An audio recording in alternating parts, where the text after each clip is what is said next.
شروع اللہ کا نام لے کر جو بڑا مہربان نہایت رحم والا ہے۔ پیغمبر صلی اللہ علیہ وآلہ وسلم نے تیوری چڑھائی اور منہ پھیر لیا کہ ان کے پاس ایک نابینا آیا، اور تم کو کیا خبر، شاید وہ پاکیزگی حاصل کرتا یا وہ سمجھ جاتا تو تمہارا سمجھانا اسے فائدہ دیتا۔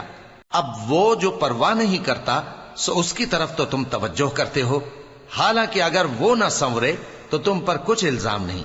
اور وہ جو تمہارے پاس دوڑتا ہوا آیا اور وہ اللہ سے ڈرتا بھی ہے تو اس سے تم بے رخی کرتے ہو۔ دیکھو یہ قرآن نصیحت ہے، پس جو چاہے اسے یاد رکھے۔ قابل ادب ورقوں میں لکھا ہوا جو بلند مقام پر رکھے ہوئے اور پاک ہیں، ایسے لکھنے والوں کے ہاتھوں میں ہیں جو بلند مرتبہ اور نیکوکار ہیں۔ انسان مارا جائے، یہ کیسا ناشکرا ہے۔ اسے اللہ نے کس چیز سے بنایا؟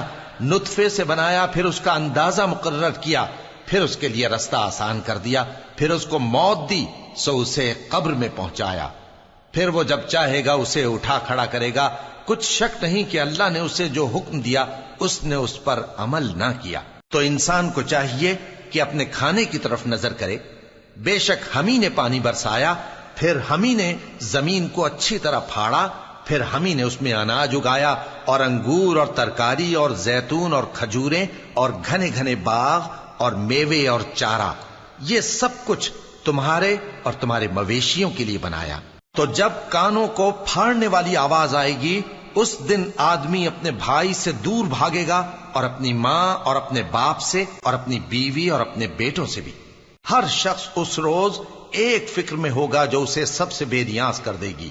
اور کتنے چہرے اس روز چمک رہے ہوں گے، خنداں و شاداں، یہ نیکوکار ہیں۔